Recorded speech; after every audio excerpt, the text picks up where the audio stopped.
Talk about like the broader spectrum of some of the things that I'm sitting here watching. And I'm sitting here and I'm watching this guy do an investigative thing on the cities and stuff like that. And it takes place in San Francisco. They're talking about how there's $900 limits to what one can steal and destroy in a city and be okay with, right?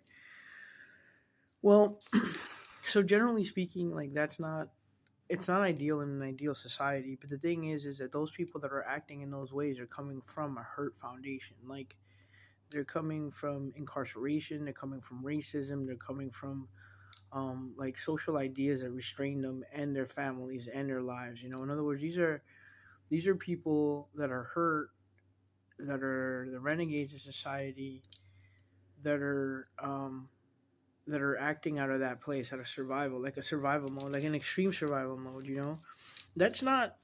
You know, I'm not absolving anyone from also just a personal thrill of the situation. You know, and that's okay, but that exists because there's underlining social issues and problems. You know, there's no reason why a kid of like 4 or 5 years old should have like a kid of like 4 or 5 years old should have to witness his mother on drugs or prostituting herself while his father is incarcerated. What's he gonna grow up to do? You know.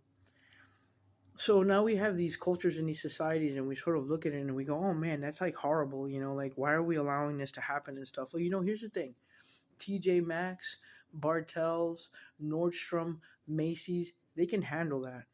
And the fact that they're sort of taking it is also a sign of evolution because maybe now they will take responsibility for how they treat their employees, how the impact that they have in our culture and the offset that they make like that they make economically, you know? I mean, what are they saying when you can sell a $500 bag and someone makes $500 a week, you know? And then the person selling it makes $500 a week, you know?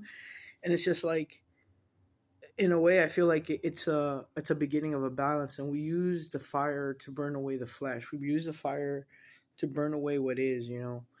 And it's like, if these cities are doing this and they're chaotic now, uh, there is an end run and a long run that could potentially lead to an enlightened and aware society, you know, because the rebuilding of that is not where one doesn't have to make profit or we have to, you know, go back to like a barter system, but rather a system that is more fair and conscious of its impact on people and individuals, on those families that promote that sort of, on those families, on those, the impact that it has on families in the social strata that promotes that sort of like that sort of violence and that sort of desperation is the real word, you know. Desperation for survival, desperation for drugs, which is just a bomb for our pain and our suffering. Yeah. So yeah.